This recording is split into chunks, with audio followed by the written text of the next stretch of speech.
Hi students, तो आज के इस वीडियो में हम लोग पढ़ने वाले हैं ट्रांसफॉर्मर्स के बारे में। आईसीएसई क्लास 10 फिजिक्स में चैप्टर इलेक्ट्रोमैग्नेटिज्म का ये लास्ट टॉपिक है। लास्ट ईयर ये रिमूव था बट इस बार ये दोबारा से सिलेबस में ऐड कर दिया गया है। तो ये एक सिंपल सा टॉपिक है। आज के इस वीडियो में हम लोग इसी को लेके चलने वाले हैं। सो यहाँ पे ट्रांसफॉर्मर तुम लोग को दिख रहा होगा, पोज के ऊपर छोटा सा एक ट्रांसफॉर्मर रखा हुआ है। इसके अलावा और भी वेरियस साइजेस के ट्रांसफॉर्मर होते हैं। जिस तरह का हमारा यूज होता है उस साइज का हम ट्रांसफॉर्मर इस्तेमाल करते हैं। सो बेसिकली इसका रियल लाइफ में क्या यूज है, क्यों इसको इस्तेमाल किया जाता है, कहाँ पे ये पाया जाता है, क्या इसका वर्किंग प्रिंसिपल होता है, ये सारी चीजों की हम बात करेंगे। साथ में ट्रांसफॉर्मर के ऊपर जितने भी टाइप के रीजनिंग क्वेश्चंस तुम्हारे एग्जाम में पूछे जाते हैं, इसके अलावा जैसे भी टाइप के क्वेश्चंस पूछे जाते हैं वो सारे हम कवर करेंगे इस वीडियो में। एंड साथ में न्यूमेरिकल्स भी जितने तरह के पूछे जा सकते हैं तुम्हारे एग्जाम में, वो भी यहाँ पे हम सारे के सारे टाइप्स के कवर करेंगे। ठीक है, तो इस वीडियो को पूरा एंड तक जरूर देखना। सो अगर इस चैनल पे नए हो तो चैनल को सब्सक्राइब पहले कर लेना, बिकॉज तुम लोग वीडियो देख तो लेते हो लेकिन सब्सक्राइब करना भूल जाते हो, इसीलिए हम लोग के सब्सक्राइबर अभी भी इतने कम है। ठीक है, तो चैनल को सब्सक्राइब जरूर करना। एंड इसी के साथ चलो इस वीडियो को भी स्टार्ट करते हैं। तो सबसे पहले तो हम ये बात करेंगे कि ट्रांसफॉर्मर कहाँ यूज किया जाता है। देखो, बेसिकली हम रियल लाइफ में बहुत टाइप्स के अप्लायंसेस यूज करते हैं। जैसे कि सबसे बेस्ट तो तुम्हारा एक फोन ही है जिसपे तुम ये वीडियो देख रहे होगे अनूमन। और फोन को चार्ज करने के लिए हम फोन के चार्जर का इस्तेमाल करते हैं, यूएसबी चार्जर या फोन चार्जर, जो भी तुम उसको कह दो। तो फोन का चार्जर फोन को चार्ज करने के लिए 5 वोल्ट्स इस्तेमाल करता है। ठीक है, 5 वोल्ट्स मतलब बना के हमने देता है। तो हमें फोन को चार्ज करने के लिए 5 वोल्ट चाहिए, यानी कि 5 वोल्ट चाहिए। इसके अलावा जो डोर बेल होती है उसको 6 वोल्ट चाहिए काम करने के लिए। एंड जो वाईफाई राउटर जिसकी मदद से शायद तुम वाईफाई चला रहे होगे अपने फोन पे, उसको 12 वोल्ट चाहिए वर्क करने के लिए। सो डिफरेंट डिवाइसेस को डिफरेंट वोल्टेजेस चाहिए होती हैं काम करने के लिए। ठीक है, ऐसा नहीं है कि तुम उसमें सेल लगा दोगे वाईफाई राउटर चलने लगेगा, उसको हमें अडेप्टर लगा के पावर सप्लाई में लगाना होता है। तो यहाँ पे डिफरेंट वोल्टेजेस रिक्वायर्ड होती हैं अलग अलग डिवाइसेस के द्वारा। लेकिन जो हमारे घर में सप्लाई आती है वो आती है 220 वोल्ट्स, कहीं कहीं पे 240 वोल्ट्स भी लिखा होता है, बट 220 वोल्ट्स अप्रोक्सीमेटली हमारे घर में जो वोल्टेज आता है इतना ही आता है अप्रोक्स। अब यहाँ पे हमारे घर का सप्लाई है 220 वोल्ट्स, लेकिन हमारे अप्लायंसेस को जैसे कि फोन चार्जर हो गया, डोरबेल हो गया, वाईफाई राउटर हो गया, इनको इतना वोल्ट चाहिए। अब दिक्कत ये आती है कि 220 वोल्ट्स में से हम इतने वोल्ट्स कैसे कन्वर्ट करें, कैसे इसको चेंज करके इतना वोल्ट बनाएं। सो इसी चीज के लिए हम एक डिवाइस का यूज करते हैं जिसे हम बोलते हैं ट्रांसफॉर्मर। तो ट्रांसफॉर्मर, जैसा कि तुम्हें नाम से यहां पता चल रहा है, ट्रांसफॉर्मर, ट्रांसफॉर्म, किसी चीज को बदलना। सो ट्रांसफॉर्मर का बेसिकली काम ही यही होता है, ट्रांसफॉर्म करना, चेंज करना। क्या चेंज करना, पढ़ो, यहां पे लिखा है transformer is a device by which the magnitude of an alternating EMF. Alternating EMF का मतलब वही है जो तुम्हारे घर में सप्लाई आती है, एसी वोल्टेज, वही है यहाँ पे ऑल्टरनेटिंग ईएमएफ। ईएमएफ से कंफ्यूज मत होना, ईएमएफ का मतलब यहाँ पे तुम वोल्टेज से ही कंपेयर कर सकते हो। सो ऑल्टरनेटिंग ईएमएफ यानी कि एसी वोल्टेज जो तुम्हारे घर में आ रही है उसको चेंज करने के लिए, उसके वैल्यू को बदलने के लिए, उसके मैग्नीट्यूड को चेंज करने के लिए हम जिस डिवाइस का यूज करते हैं वो क्या है, वो है एक ट्रांसफॉर्मर। अब यहाँ पे चेंज करने का मतलब क्या है, या तो हम वोल्टेज को बढ़ा सकते हैं या तो वोल्टेज को कम कर सकते हैं। या तो वोल्टेज इंक्रीज कर देंगे हम, जिस डिवाइस को जैसे मान लो ज्यादा वोल्टेज चाहिए, 220 के ऊपर वोल्टेज चाहिए, तो वहां पे हम वोल्टेज को बढ़ा देंगे। और जहां पे हमें जिस डिवाइस में कम वोल्टेज चाहिए वहां पे हम वोल्टेज को कम करवा लेंगे इसी ट्रांसफॉर्मर की मदद से। अब ट्रांसफॉर्मर कैसा देखने में लगता है वो यहाँ पे एक डायग्राम की हेल्प से यहाँ पे देख सकते हो तुम लोग। इस तरह का कुछ ट्रांसफॉर्मर होगा डायग्राम फॉर्म में जब हम बनाएंगे अनुमान तब तो। लेकिन रियल लाइफ में ट्रांसफॉर्मर कैसा दिखाई देता है, एक मैंने चार्जर को तोड़ के तुम लोग के लिए ट्रांसफॉर्मर निकाला है। बेसिकली चार्जर नहीं था, पावर सप्लाई थी। इस तरह का कुछ ट्रांसफॉर्मर होता है रियल लाइफ में। देख लो यहाँ पे, इसको जूम करके भी मैं फोटो लगा दूंगा, यहाँ पे देख लेना। इस तरह का ट्रांसफॉर्मर कुछ होता है। ठीक है, इसमें 2 कॉइल्स होती है। देखो जैसे यहाँ पे एक इस तरह मेटल का इस तरह बॉडी है, सॉफ्ट आयरन की ये होती है, और यहाँ पे 2 कॉइल्स तुम्हें दिख रही हैं। एक ब्लू कलर में वायर ऐसे लिपटा हुआ है, इतना कम वायर नहीं होता, ज्यादा वायर होता है, पर डायग्राम में बनाने के लिए यहाँ पे थोड़ी सी ऐसे लूप्स दिखा दी गई हैं। फिर उसके अलावा एक तुम्हारा दूसरा कॉइल होता है जिसमें देखो रेड कलर का वायर कर दिया गया है। यहाँ पे कलर डिफरेंट सिर्फ डायग्राम को समझाने के लिए किया गया है। असल लाइफ में हम अलग अलग कलर्स के वायर नहीं यूज करते हैं। जैसे कि यहाँ पे वायर्स तो खैर नहीं दिख रहे हैं बिकॉज टेप लगा हुआ है यहाँ पे, लेकिन इसी तरह कुछ यहाँ पे तुम्हारा ट्रांसफॉर्मर देखने में लगता है। देख सकते हो इस तरह का रियल लाइफ में देखने में लगता है। ये रियल तुम्हारा ट्रांसफॉर्मर है और ये तुम्हारा डायग्राम वाला ट्रांसफॉर्मर है। सो आई होप ट्रांसफॉर्मर कैसा दिखाई देता है इसके बारे में तुम्हें थोड़ा आइडिया लग गया होगा, एंड इसका काम क्या होता है वो भी तुम लोगों को समझ में आ गया होगा। ये एसी वोल्टेज को या तो बढ़ाने में हेल्प करेगा या तो कम करने में हेल्प करेगा, दोनों ही चीजों के लिए हम इसका इस्तेमाल करते हैं। अब यहाँ पे एक चीज नोट करने वाली है, एंड ये बहुत ज्यादा इंपॉर्टेंट है, ये कभी कभी पूछ भी ली जाती है एग्जाम में, दैट ट्रांसफॉर्मर फ्रीक्वेंसी को चेंज नहीं करता, transformer do not change the frequency, do not change the frequency. This is very very important point, that एक ट्रांसफॉर्मर हमारी फ्रीक्वेंसी को नहीं चेंज करता है। अब तुम्हारे मन में एक सवाल आना चाहिए कि फ्रीक्वेंसी क्या होती है। बेसिकली हमारे घर में जो पावर सप्लाई आती है, मैं इंडिया की बात करूं, इंडिया में 50 हर्ट्ज पे पावर सप्लाई आती है, ये याद रखना। इंडिया में 50 हर्ट्ज पे पावर सप्लाई हमारे घर में आती है। बाहर विदेशों की बात करें, जैसे कि हम अमेरिका की अगर बात करें, वहां पे 60 हर्ट्ज पावर सप्लाई आती है एंड 110 वोल्ट सप्लाई घरों में आती है। लेकिन हमारे इंडिया में 50 हर्ट्ज एंड 220 वोल्ट सप्लाई आती है। वोल्टेज होता है 220 वोल्ट और फ्रीक्वेंसी होती है कितनी, 50 hertz. This is the frequency. Frequency याद रखना, 50 हर्ट्ज फ्रीक्वेंसी हमारे घरों में आती है, यहां भी मैंने लिख रखी है। सो ये फ्रीक्वेंसी चेंज नहीं होती। ट्रांसफॉर्मर सिर्फ वोल्टेज को घटाता बढ़ाता है, फ्रीक्वेंसी को हाथ नहीं लगाता। फ्रीक्वेंसी जितनी आ रही है, यानी कि 50 हर्ट्ज, फ्रीक्वेंसी यहां 50 हर्ट्ज है, अगर यहां पे फ्रीक्वेंसी 50 हर्ट्ज की है तो यहां पे भी फ्रीक्वेंसी 50 हर्ट्ज की ही होगी, फ्रीक्वेंसी चेंज नहीं होगी। ये पॉइंट याद रखना, बिकॉज कई बार एग्जाम में ये क्वेश्चंस के फॉर्म में पूछ लिया जाता है। आई होप यहां तक क्लियर है। अब बढ़ते हैं आगे। अब यहां पे इसके बाद हम बात कर लेते हैं कि ट्रांसफॉर्मर का वर्किंग प्रिंसिपल क्या है, बिकॉज ये भी एक बहुत ज्यादा इंपॉर्टेंट सवाल है जो कि कई बार पूछा जाता है एग्जाम में, that what is the working principle of a transformer. So transformer का वर्किंग प्रिंसिपल होता है इलेक्ट्रोमैग्नेटिक इंडक्शन। ये याद कर लो, साथ में रिपीट करो इसको, electromagnetic induction. Electromagnetic, electromagnetic, electromagnet सबको पता होगा क्या होता है। अगर एक हम मेटल लें, उसके ऊपर ऐसे वायर लपेट दें और उस वायर में से हम करंट को पास करें तो क्या क्रिएट होता है, इलेक्ट्रोमैग्नेट। अब उसी इलेक्ट्रोमैग्नेट की वजह से जब इंडक्शन कॉज होता है, इंडक्शन क्या होता है अभी मैं तुम लोग को वो भी बता दूंगा।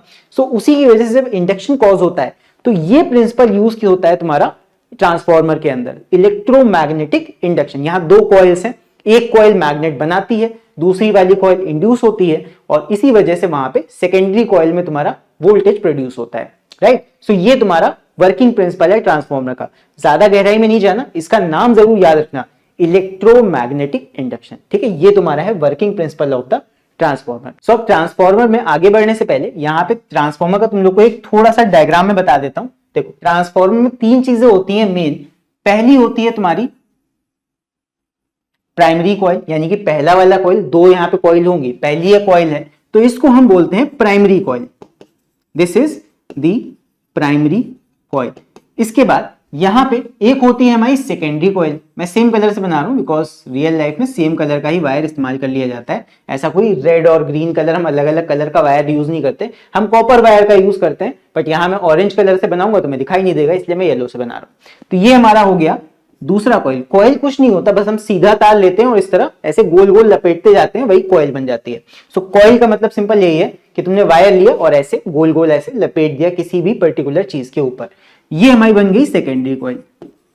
अब इसको लपेटेंगे कहां पे, इसको हम लपेटते हैं एक कोर के ऊपर। कोर का मतलब जो सेंटर वाली चीज तुम ले रहे होगे, जिसके ऊपर लपेटोगे इसको, वो तुम्हारी सेंट्रल वाली जो चीज होती है, वो यहां पे हम लेते हैं सॉफ्ट आयरन। सॉफ्ट आयरन का कोर यहां पे लिया जाता है इस तरह। ये तुम्हारा हो गया सेंटर में इस तरह रखा रहता है सॉफ्ट आयरन कोर, और इसी के ऊपर हम दोनों तरफ इस तरह लपेट देते हैं वायर्स की कॉइल।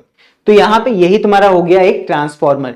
एक तरफ है प्राइमरी कॉइल, एक तरफ है सेकेंडरी कॉइल, और ये सेंटर में क्या रखा हुआ है, this is soft iron core.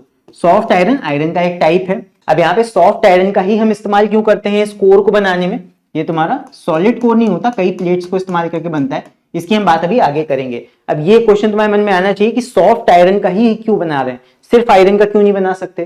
तो इसका भी एक रीजन होता है जिसकी बात अभी हम वीडियो में आगे करेंगे। सो आई होप इतना क्लियर होगा। ट्रांसफॉर्मर को बनाने के लिए हमें तीन चीजें चाहिए, प्राइमरी कॉइल, सेकेंडरी कॉइल और बीच में मेटल कोर, ठीक है। मेटल तुम्हारा कौन सा होगा, हमेशा हम सॉफ्ट आयरन का ही इस्तेमाल करेंगे। तो पहली चीज प्राइमरी कॉइल, दूसरी चीज सेकेंडरी कॉइल एंड तीसरी चीज सॉफ्ट आयरन कोर। ये तीन चीजें मिलकर क्या बनाती हैं, this is equal to a transformer. ये बेसिक तुम्हारा ट्रांसफॉर्मर एक बनके तैयार हो गया। अब चलो आगे बढ़ते हैं। अब यहां पे इसके बाद अब एक आइडियल ट्रांसफॉर्मर में दो कॉइल्स होती हैं।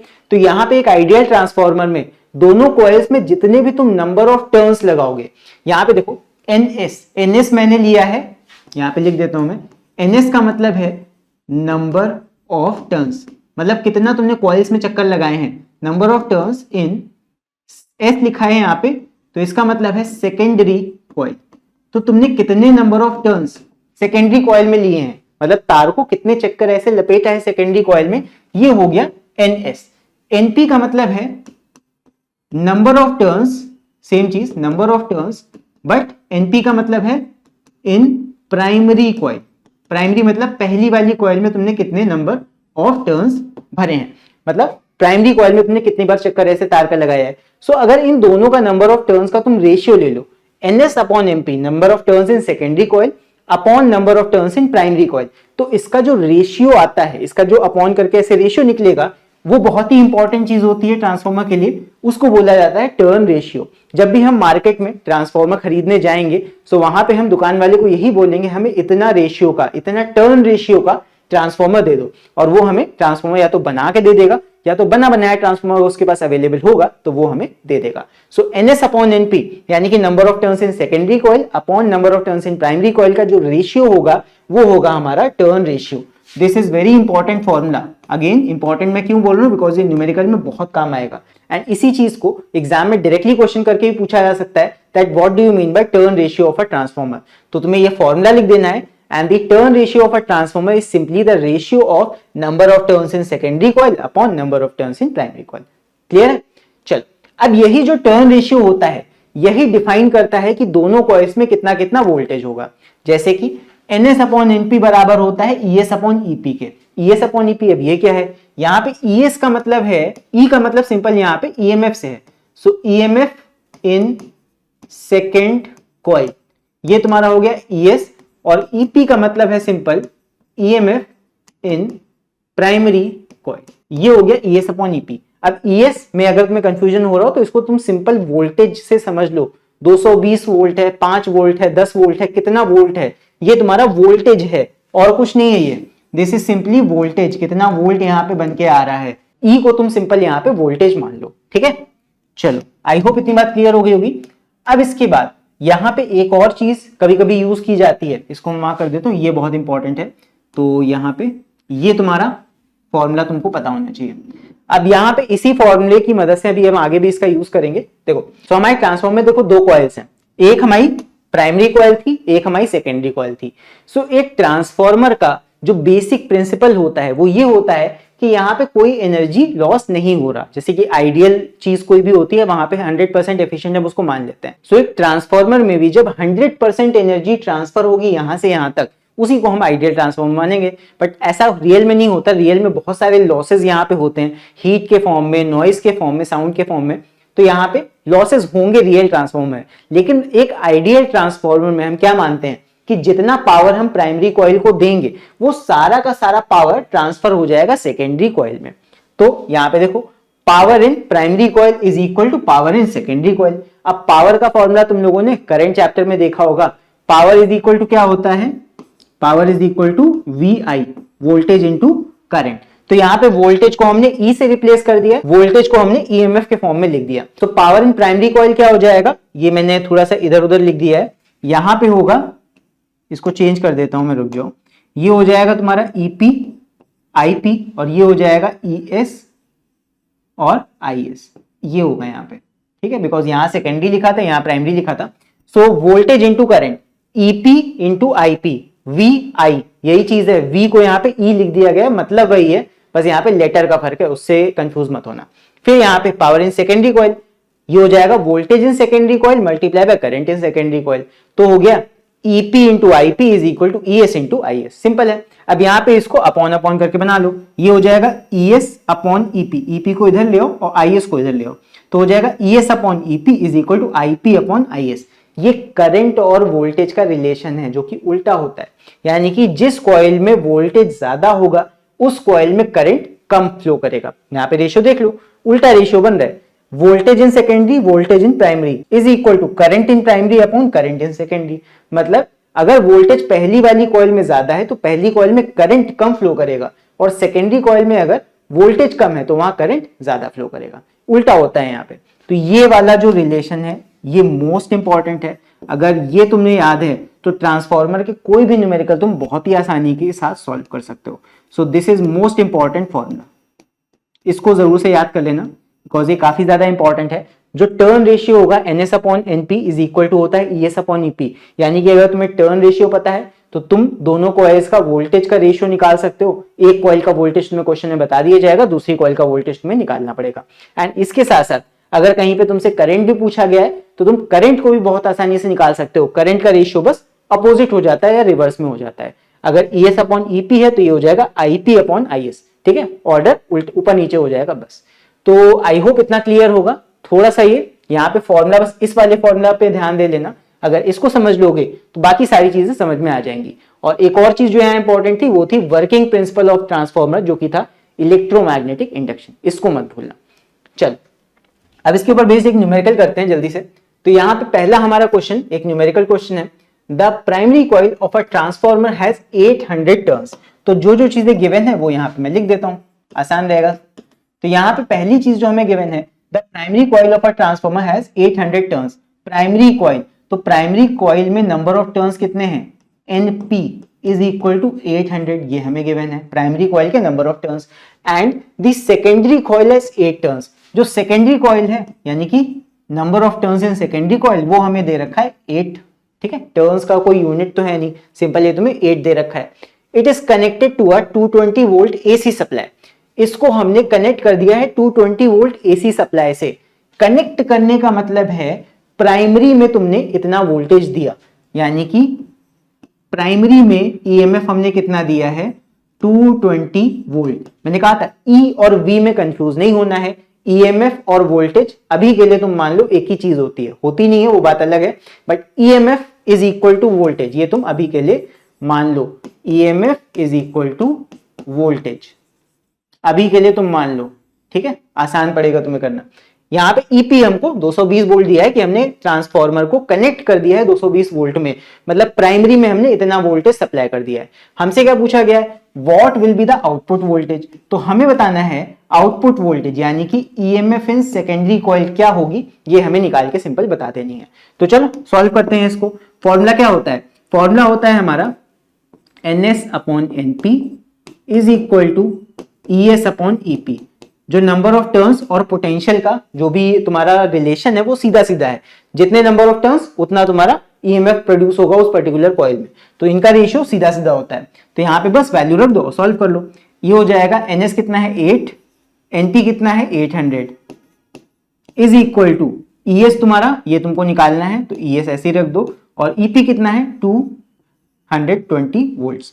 बस इसको सॉल्व कर लेंगे, कितना हो जाएगा 8 1 8 और 8 इंटू 100 इज इक्वल टू 800। 220 को ले आओ इधर, so ES will be equal to 220 और अपॉन में आ जाएगा 100, 0 0 कट जाएगा, ये आ जाएगा तुम्हारा 2.2 और तुम EMF निकाल रहे हो, ये आ जाएगा सिंपल वोल्ट्स में।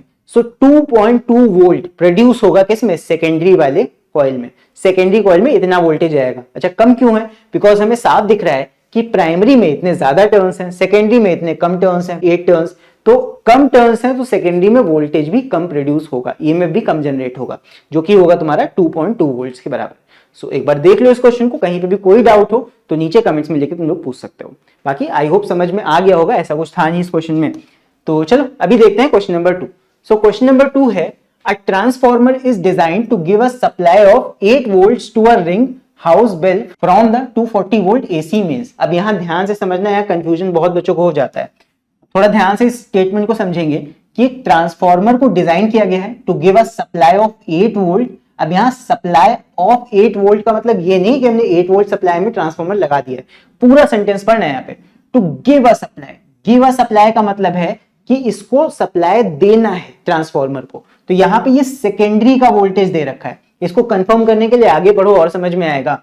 8 volt supply of 8 volt to ring house bell from the 240 volt AC mains. From 240 volt AC mains मतलब यहां पे जो गिवन है वो ये है, दैट इसको हम कनेक्ट कर रहे हैं मेंस में। मेंस का वोल्टेज यानी कि प्राइमरी का EMF हमें दे रखा है 240 वोल्ट्स का, और हमें इससे चलाना क्या है, इससे हमें चलाना है बेल को। तो ये आउटपुट देगा, यानी कि ES हो जाएगा हमारा 8 वोल्ट्स का। तो आउटपुट वोल्टेज ट्रांसफॉर्मर जो बेल को देगा वो देगा 8 वोल्ट्स। इसको कितना मिल रहा है मेंस से, वो मिल रहा है 240 वोल्ट्स। ये तुमको यहां पे समझना है, EP है 240 वोल्ट्स, ES है 8 वोल्ट। आगे देखते हैं, the primary coil has 4800 turns, यानी कि 4800 टर्न्स। तो प्राइमरी कॉइल के नंबर ऑफ टर्न्स NP ये हमें दे रखा है 4800 टर्न्स, और यहां पे हमसे क्या पूछा गया है, how many turns will be in the secondary coil. तो NS का वैल्यू हमसे सिंपल यहां पे पूछा गया है, बहुत ही इजी हो गया। सिंपल यहां पे फॉर्मूला लगाएंगे हम, कौन सा फॉर्मूला लगेगा यहां पे, NS upon NP is equal to ES upon EP। बस यहां पे तुम्हें वैल्यूज को रखना है और NS का वैल्यू निकाल लेना है, यानी कि number of turns in secondary coil यहां पे हम निकाल लेंगे और वही हमारा आंसर हो जाएगा। सो अब इतना मैंने कर दिया है, आगे का काम तुम लोग करना, एंड इसका आंसर निकाल के सब बच्चे मुझे कमेंट्स में लिखे जरूर से बताएंगे, राइट। तो मुझे ही पता लगे कि तुम लोगों ने वीडियो को यहां तक देखा है। तो चलो, आई होप समझ में आ गया होगा, ऐसा कुछ था नहीं इस क्वेश्चन में। अभी हम बढ़ते हैं आगे, एंड नेक्स्ट अब हम बात करते हैं एक ऐसे टॉपिक की जो कि रीजन फॉर्म में कई बार एग्जाम में पूछा जाता है, एंड काफी ज्यादा इंपॉर्टेंट क्वेश्चन है। अगर ट्रांसफॉर्मर के ऊपर क्वेश्चन आता है तो बहुत चांस है कि थ्योरी में इसके ऊपर एक रीजनिंग क्वेश्चन पूछ लिया जाए। अब यहाँ पे देखो, जैसे कि तुम्हें मैं दिखाता हूं, यहाँ पे देख के समझोगे तो ज्यादा अच्छे से समझ में आएगा। यहाँ पे मैंने दिखाया था कि ये ट्रांसफॉर्मर है, आई होप दिख रहा होगा सब बच्चों को क्लियर। सो इस ट्रांसफॉर्मर में जो ये चारों तरफ तुम्हें मेटल कोर दिख रहा है, ये तुम्हारा मेटल का कोर है। अब ये कोर ऐसा कोई सॉलिड पीस का कोर नहीं होता, यहाँ देखो मैंने फिगर भी बनाया हुआ है, ये सॉलिड पीस नहीं होता, ये ऐसे बहुत पतली पतली ब्लेड जैसे नहीं होती, ब्लेड तुम लोगों ने देखी होगी, मेटल की इस तरह पत्तियां होती हैं। लैमिनेटेड कोर का मतलब है हम लैमिना का यूज करते हैं, पत्तियों का यूज करते हैं कई सारी, और उनको जोड़ जोड़ के इस तरह एक मेटल कोर बनाते हैं। तो यहाँ पे ऐसी पत्तियां होती हैं, यहाँ पे तुम्हें डायग्राम में भी दिख रही होंगी फिगर में, इस तरह की पत्तियां होती हैं, इनको ज्वाइन कर करके हम ये मेटल कोर बाहर का बनाते हैं। अब ऐसा हम क्यों करते हैं, हम लेने के लिए एक सॉलिड मेटल का कोर ले लें एंड उसके अंदर हम कॉइल को लपेट सकते हैं, बट हम ऐसा नहीं करते हैं। सो क्वेश्चन यही पूछा जाता है दैट ऐसा क्यों है कि जो हमारा कोर होता है वो लैमिनेटेड कोर लिया जाता है। सो इसका रीजन ये होता है, देखो, the laminated core prevents the loss of energy due to induced currents और eddy currents in the core. अब मैंने बताया था कि ट्रांसफार्मर का जो वर्किंग प्रिंसिपल होता है वो क्या होता है, इलेक्ट्रोमैग्नेटिक इंडक्शन। मतलब क्या है इसको समझ लो, तब आगे की चीज समझते हैं। यहां पे मैं जो डायग्राम बनाया था इसकी मदद से समझाता हूं। देखो होता क्या है कि हम इस ट्रांसफार्मर में यहां पे सप्लाई देते हैं, यहां पे हम सप्लाई वोल्टेज देंगे, बेसिकली एसी देते हैं, तो इस तरह बनाऊंगा मैं। यहां पे हमने एसी वोल्टेज सप्लाई दी। अब प्राइमरी कॉइल में क्या हुआ, करंट फ्लो करने लगा, क्योंकि ये ऑल्टरनेटिंग है इसलिए मैं डायरेक्शन यहां पे करंट का नहीं बना रहा हूं, बिकॉज ऑल्टरनेटिंग में क्या होता है, करंट का डायरेक्शन बदलता रहता है पल पल। तो यहां पे ये एसी सप्लाई है जो कि हमने प्राइमरी कॉइल से कनेक्ट कर दिया। होगा क्या कि जब करंट एक वायर में से फ्लो करता है या कंडक्टर में से फ्लो करता है तो ये अपनी चारों तरफ एक मैग्नेटिक फील्ड बनाता है। तो यहां पे मैग्नेटिक फील्ड बन के आएगी, मान लेते हैं एक मैग्नेटिक फील्ड इस तरह बन के जा रही है, इस तरह, ठीक है, ये मैग्नेटिक फील्ड बन के जा रही है इस तरह। अब ये मैग्नेटिक फील्ड जो बनेगी, ये मैग्नेटिक फील्ड इस सॉफ्ट आयरन में भी होके गुजरेगी, और ये सॉफ्ट आयरन क्योंकि सेकेंडरी कॉइल से भी होके गुजर रहा है तो यहां पे भी मैग्नेटिक फील्ड कहीं ना कहीं पहुंचेंगी, इसके अंदर भी। तो सेकेंडरी कॉइल में मैग्नेटिक फील्ड्स पहुंच रही हैं, इसका मतलब इसके अंदर ईएमएफ इंड्यूस्ड होगा। यहां पे EMF will be induced, EMF का मतलब वोल्टेज विल बी इंड्यूस्ड, तो ईएमएफ प्रोड्यूस होगा, यहाँ पे इंड्यूस होगा, इसीलिए यहाँ पे सेकेंडरी कॉइल में भी तुम्हारा एक तरह से करंट फ्लो करने लगेगा। जब भी हम इससे कोई चीज कनेक्ट करेंगे तब ईएमएफ पहले इंड्यूस होगा सेकेंडरी कॉइल में। अब यहाँ पे एक चीज सोचो, सेकेंडरी कॉइल में ईएमएफ प्रोड्यूस हो रहा है, तो यहाँ पे बीच में जो ये मेटल लगा हुआ है ये भी तो एक तरह का कंडक्टर है, तो इसके अंदर भी तो कुछ करंट प्रोड्यूस होगा। तो इसके अंदर जो ईएमएफ या करंट बनते हैं उनको हम बोलते हैं एडी करंट्स। ये इनका नाम रखा गया है एडी करंट्स। ये रैंडम करंट्स होते हैं, इनका कोई पर्टिकुलर फिक्स डायरेक्शन नहीं होता, इधर भी जाएंगे इधर भी जाएंगे, तो ये एक तरह से गर्मी पैदा करते हैं उस मेटल के अंदर। अब ये ऐसी चीज है जो हमें नहीं चाहिए, एडी करंट्स। एडी करंट्स बेकार की चीज है, मतलब हमारे किसी काम की नहीं है खास तौर पे। सो यहाँ पे ट्रांसफार्मर के अंदर हमें एडी करंट्स नहीं चाहिए बेसिकली। सो इन्हीं को अवॉइड करने के लिए कि ज्यादा एडी करंट्स बने ही ना और वहां पे हीट भी ना प्रोड्यूस हो, इसी के लिए हम एक सिंगल मेटल का पीस लेते ही नहीं है।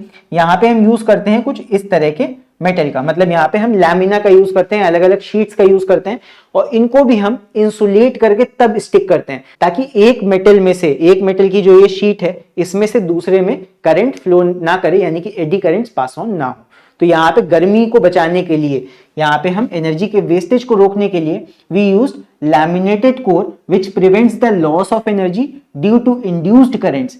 इस लैमिनेटेड कोर में, मतलब इस जो मेटल कोर है इसके अंदर कोई करंट प्रोड्यूस ना हो, इंड्यूस ना हो, इसके लिए हम यहाँ पे लैमिनेटेड कोर का इस्तेमाल करते हैं। सो ये रीजंस पूछे जाते हैं एग्जाम में।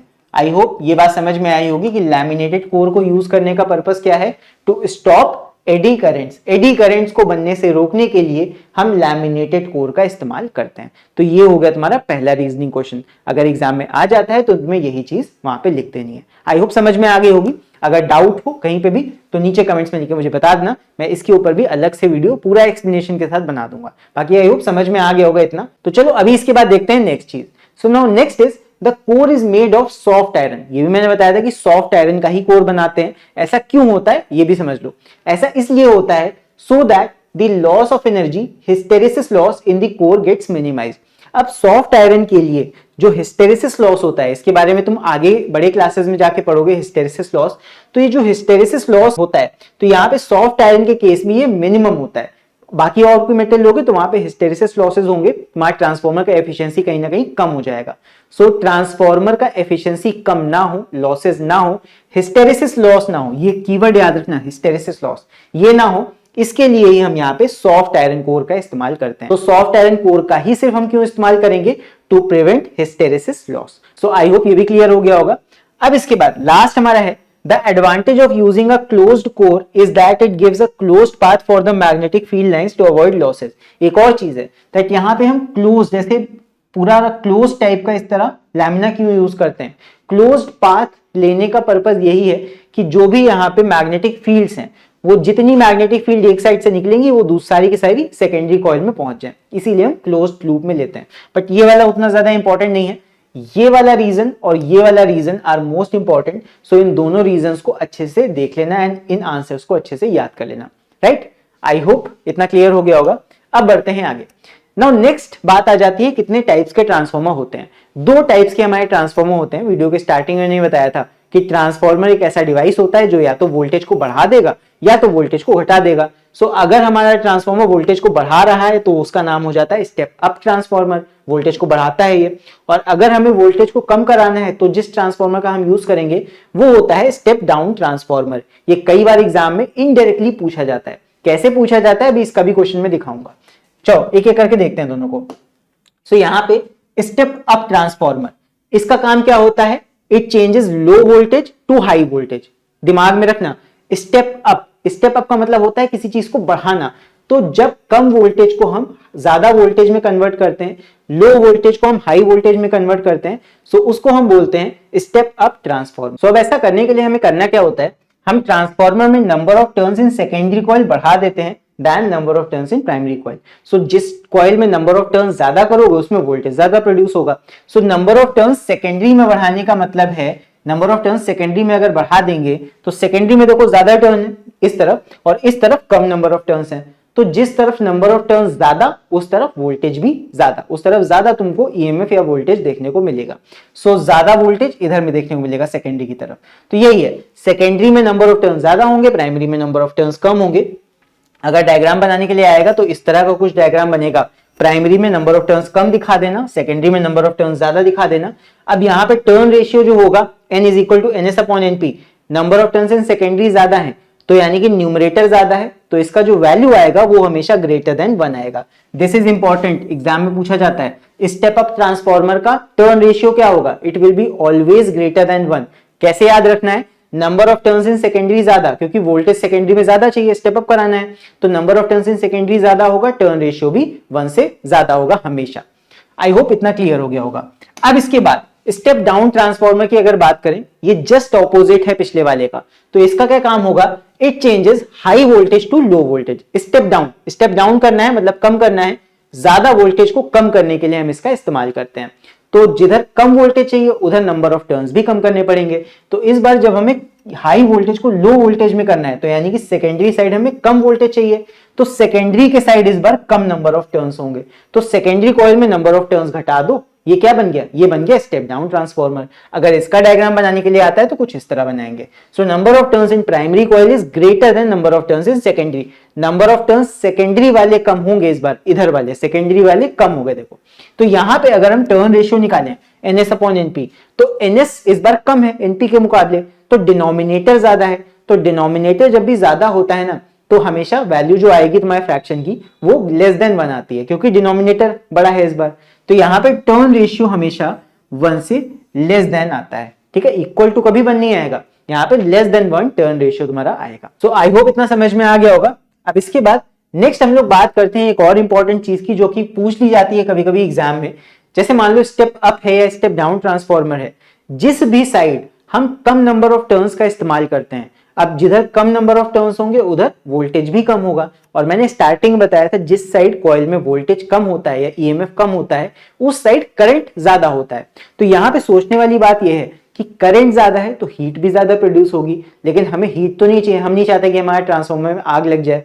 तो इसके लिए क्या किया जाता है कि जैसे यहाँ मान लो एक डायग्राम बना हुआ है, तो यहाँ पे नंबर ऑफ टर्न्स देखो नीचे प्राइमरी में इस तरह कम है। यहाँ पे बात याद रखना है दैट जिस भी साइड हमारे नंबर ऑफ टर्न्स कम होंगे, वायर कम लिपटा होगा, उस साइड हम थिक वायर का इस्तेमाल करते हैं। क्यों? बिकॉज जिस साइड नंबर ऑफ टर्न्स कम है यहाँ पे करंट ज्यादा फ्लो होता है। तो करंट ज्यादा फ्लो होता है, इसलिए हमें यहाँ पे थिक वायर चाहिए ताकि कम रेजिस्टेंस हो वायर में, ठीक है। तो यहाँ पे the coil in which there are lesser number of turns we use thicker copper wire.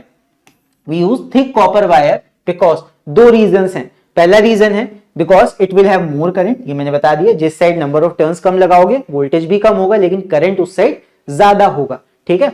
तो यहाँ पे तुम्हारा करंट ज्यादा होता है, इसीलिए हम थिक वायर यहाँ पे लगाते हैं। दूसरा, यहाँ पे thicker wire reduces the resistance and therefore reduces the loss of energy as heat in that coil.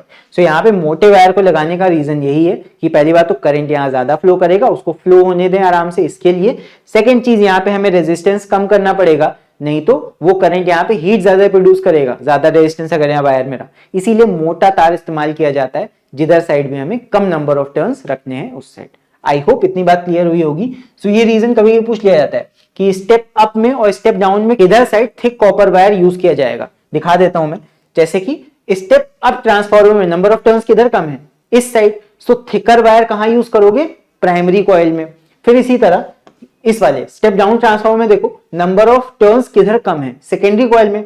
तो इधर नंबर ऑफ टर्न्स कम है तो थिक कॉपर वायर किधर इस्तेमाल करोगे, इधर सेकेंडरी कॉइल में। तो आई होप क्लियर हो गए, बिकॉज ये कभी कभी एग्जाम में पूछ लिया जाता है। सो थ्योरी क्वेश्चन था।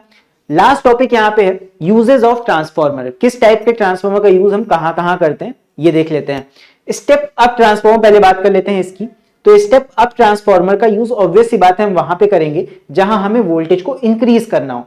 घरों में हम अमूमन ऐसी चीजें नहीं इस्तेमाल करते हैं, लेकिन एक चीज हम इस्तेमाल करते हैं जो कि होती है माइक्रोवेव अवन। माइक्रोवेव अवन में माइक्रोवेव्स को बनाने के लिए हमें बहुत ही ज्यादा हाई वोल्टेज चाहिए होती है, जिसके लिए हम वहां पे स्टेप अप ट्रांसफॉर्मर का यूज कर रहे होते हैं। इन्वर्टर के अंदर हम यूज करते हैं, यहाँ पे एक मैंने लिखा नहीं है, इन्वर्टर्स। जो तुम्हारे घर का इन्वर्टर होता है उसमें भी 12 वोल्ट से हम कन्वर्ट करके 220 वोल्ट बनाते हैं, 220 वोल्ट्स बनाते हैं। सो इन्वर्टर के अंदर भी स्टेप अप ट्रांसफॉर्मर होता है, ये मैं लिखना भूल गया था, अभी मैंने लिख दिया है। अब यहाँ पे transmission of electric power at power generating station, यहाँ पे यूज होता है जब पावर जनरेटर्स के पास में हमें ट्रांसमिशन लाइन में भेजना होता है करंट को, तो वहां पे स्टेप अप ट्रांसफॉर्मर का यूज करके वोल्टेज को बढ़ा दिया जाता है हजारों वोल्ट में। फिर इसके बाद जो ओल्ड बड़े वाले टीवी आते थे, CRT टेलीविजन, उनके अंदर स्टेप अप ट्रांसफॉर्मर लगा होता था। बाकी माइक्रोवेव ओवन ये तो मैंने बता दिया, इसको याद कर सकते हो। एंड इन्वर्टर के अंदर, जो तुम्हारे घर में इन्वर्टर लगा होता है, उसके अंदर भी स्टेप अप ट्रांसफॉर्मर का यूज होता है। क्यों? बिकॉज इन्वर्टर के अंदर हम 12 वोल्ट DC को पहले AC बनाते हैं, फिर उसके बाद 12 वोल्ट को कन्वर्ट करके 220 वोल्ट्स में कन्वर्ट कर देते हैं। तो इन्वर्टर भी स्टेप अप कर रहा है कहीं ना कहीं। फिर स्टेप डाउन ट्रांसफॉर्मर कहां कहां यूज होगा देख लेते हैं। ये मोबाइल फोन के चार्जर में, कंप्यूटर्स के अंदर, इलेक्ट्रिक बेल्स के अंदर, बहुत सारी ढेरों चीजों के अंदर हम स्टेप डाउन ट्रांसफॉर्मर का यूज करते हैं। सो इसको याद कर सकते हो। और एट पावर सब स्टेशन, जब सब स्टेशन पे बिजली आती है ट्रांसमिशन लाइन से, सो ट्रांसमिशन लाइन में वोल्टेज ज्यादा है, हमको चाहिए कम वोल्टेज, तो वहां पे वापस से वोल्टेज को स्टेप डाउन करने के लिए भी हम स्टेप डाउन ट्रांसफार्मर का यूज करते हैं। सो एक या दो एग्जांपल्स आप याद कर सकते हो, बिकॉज ये भी एग्जाम में पूछा जा सकता है कि स्टेप अप ट्रांसफार्मर कहाँ पे यूज किया जाता है, या फिर तुमको एक सिचुएशन दी जा सकती है इनमें से कोई सी, और उसमें पूछ लिया जाएगा कि बताओ इसमें कौन सा ट्रांसफार्मर यूज होगा, स्टेप अप वाला या स्टेप डाउन वाला, इस तरह भी क्वेश्चन आ सकता है। सो आई होप इतना क्लियर हो गया होगा। अब इसके बाद एक क्वेश्चन देखते हैं जो कि तुम्हारा स्पेसिमेन क्वेश्चन पेपर ऑफ 2024 का ही है। 2024 का अगर तुमने स्पेसिमेन क्वेश्चन पेपर देखा होगा फिजिक्स का, तो उसी का क्वेश्चन है ये। सो देखते हैं इसको। A transformer is used to change a high alternating EMF to a low alternating EMF of the same frequency. Same frequency तो हमें पता ही है, फ्रीक्वेंसी नहीं चेंज होता है ट्रांसफार्मर में, लेकिन यहाँ सिचुएशन क्या दे रखा है उसको ध्यान से पढ़ो। Situation is a transformer is used to change high alternating EMF to low alternating EMF. तो हाई से लो जा रहे हैं, ये कौन सा वाला ट्रांसफार्मर है, हाई से लो जा रहे हैं। सो ऑब्वियस सी बात है यहाँ पे हम स्टेप डाउन ट्रांसफार्मर का यूज कर रहे हैं।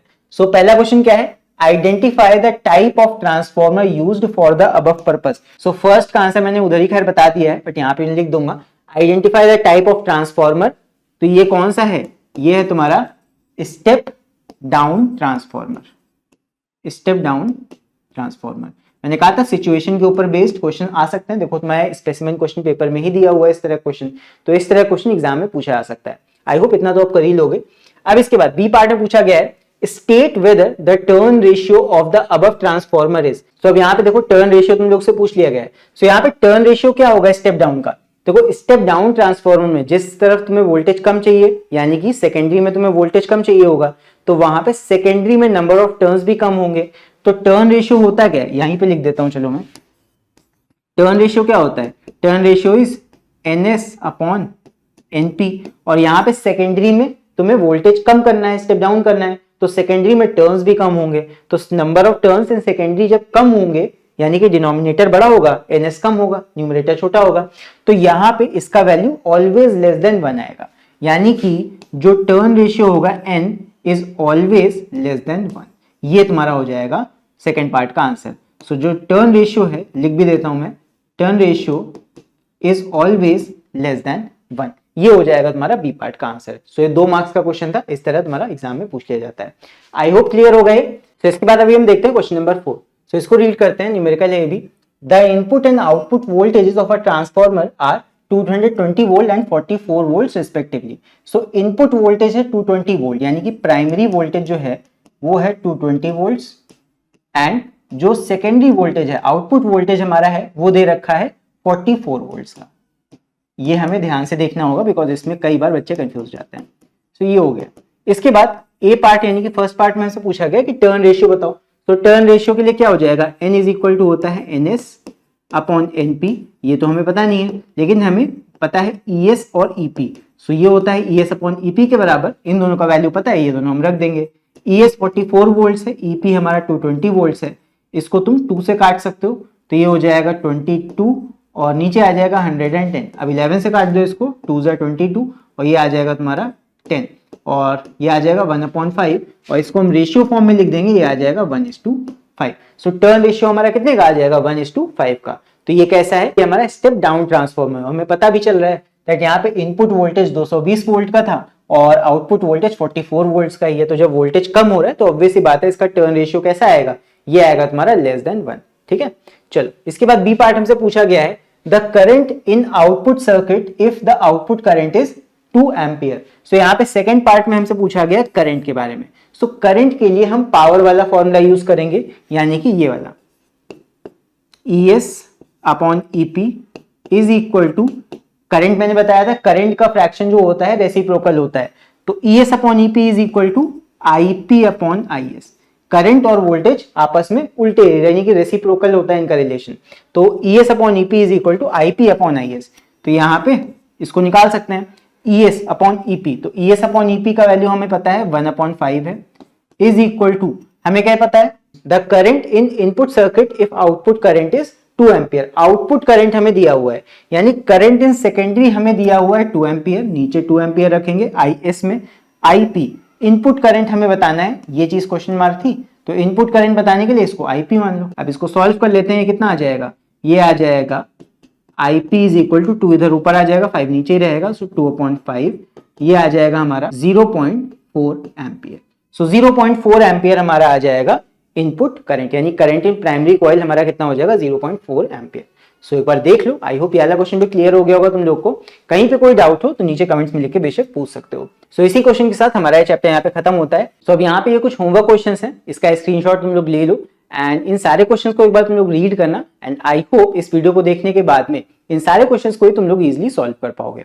सो इन सारे क्वेश्चंस का आंसर निकाल के तुम लोग यहाँ नीचे कमेंट्स में इन सब के आंसर लिखना, ताकि मुझे पता लगे तुम लोगों ने वीडियो को यहाँ तक देखा है एंड ये पूरा वीडियो तुम्हें अच्छे से समझ में आया है। सो इन सारे आंसर्स को नीचे कमेंट्स में जरूर से लिखना नंबरिंग करके, जो भी बच्चा सही सही आंसर देगा उसके कमेंट को मैं हार्ट जरूर से दूंगा। सो आई होप इस वीडियो में मैंने जितनी बातें तुम्हें समझाई वो सारी बातें तुम्हें अच्छे से समझ में आई होंगी एंड ट्रांसफॉर्मर टॉपिक में पूरा अच्छे से समझ में आ गया होगा। सो अगर तुम्हें वीडियो पसंद आया हो तो इस वीडियो को लाइक जरूर करना, और अगर इस चैनल पर नए हो तो चैनल को सब्सक्राइब जरूर करना, बिकॉज मैं आगे भी इस चैनल पे ऐसे ही और वीडियोस लेके आता रहूंगा। सो इसी के साथ चलो फिर मिलते हैं हम नेक्स्ट वीडियो में, तब तक के लिए take care, see you and bye.